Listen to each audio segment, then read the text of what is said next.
Have you ever experienced that moment when you realize you were so engrossed in something that time has flown by and it was effortless? All that you were doing was easy. They call that being in the zone.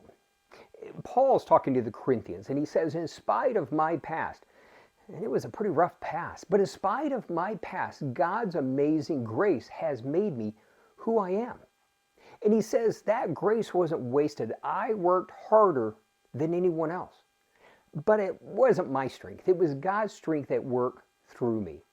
See, in other words, when he began to function in that thing that God had called him to, the purpose God had for him, hard work became actually effortless. And see, God's grace has made each one of us who we are. God has called each one of his people to a unique calling and purpose, and he's given them the gifting to function in that. And as we identify that and begin to function in it, then what happens? God's power is at work. We're in the zone, so to speak, and it becomes effortless. But it goes on and it's even better. It says it this way in the Living Bible. Paul goes on and says, it was God's grace at work through me to bless me.